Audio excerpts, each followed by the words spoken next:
नमस्कार मुझे तीसरी स्वागत कर मो चैनल श्री हाथ रंधा को। तो दर्शक बंधु आज मुझे आपण संगे गोटे सहजिया माछ मंजीर मसला दिया बरा रेसिपी शेयर करी। बनैबा बहुत सहज, खाइबा से टेस्टी। या पखाल भात संगे खाई पारे, नचेत या तरकारी बन गरम भात सहित भी खाई पारे, बहुत बढ़िया लगे। रेसिपी देखा आगु जो मैंने मो चैनल नुआ आपर्यंत चैनल को सब्सक्राइब करना प्लीज मो चैनल सब्सक्राइब कर पाखे बेल आइकन को प्रेस कर दिखाँ मोर अपडेट्स। रेसिपी पसंद आसिले वीडियो गोटे लाइक कमेंट शेयर करते। चलते देखी ना आज रेसिपी। मसला दिया माछ मंजीर बरा बनवाई आमको सब सामग्री दरकार। 300 ग्राम माछ मंजी नहीं, 2 टेबल स्पून बेसन नहीं, 1 टेबल स्पून कॉर्नफ्लोर नहीं, हाफ टी स्पून गरम मसला नहीं, half tea spoon Lanka powder को नहीं, हाफ टी स्पून हल्दी पाउडर को नहीं, धनिया पत्र किसी काटिक रखी, 3 ରୁ 4 रसुण रोला, हाफ इंच अदा को चोपा छड़ी एमती रखी, 3 कंचा लंका को रखी। परिया को आम छेची नवा। ये स्वाद अनुसार मुझे लुण नहीं। चलतु प्रथम या गोटे बाउल रे सब माछ मंजी देदेबा। जो अदा रसुण कंचा लंका छेची रखते ताकू देदेला।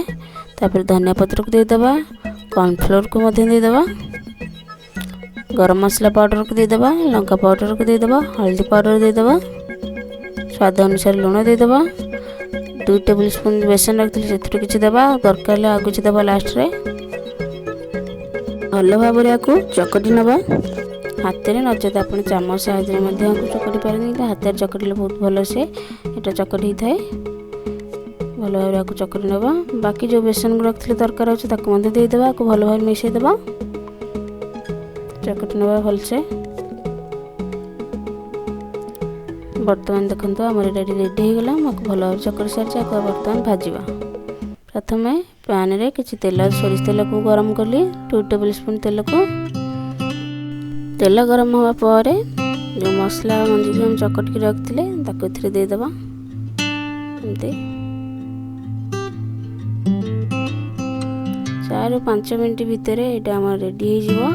लो फ्लेम रे भाजबे, एपट सेपट कर रेडी हो। बनैबा बहुत सहज। देखो ये आम गोटे पाख हो सारा, आर पाख लौटे दबा। 2 पट साइड केमती भल भाव भाजवा। देखो 2 पट साइड लाल लाल कर भाजी नहीं। बर्तमान गोटे प्लेट को काढ़ीदबा। सेम प्रोसेस रे बाकी माछ मंजी गुड़िक भाजी नवा। आपको सब काढ़ी नेले। बाकी जो माछ मंजी रखते एमती देदेबा पैन रे। देखो ये आम सब माछ मंजी भजा पूरा कंप्लीट हो सारी। आपको आप निश्चिंत घर ट्राए करूँ। पखाल भात गरम भात संगे यार तरकारी बनई मजा नियंतु। रेसिपी यदि पसंद आए वीडियो गोटे लाइक कमेंट शेयर करूँ। चैनल को सब्सक्राइब कर पाखे बेल आइकन को प्रेस कर दिंतु मोर अपडेट्स रोची। नमस्कार। देखा रेसिपी सहित धन्यवाद।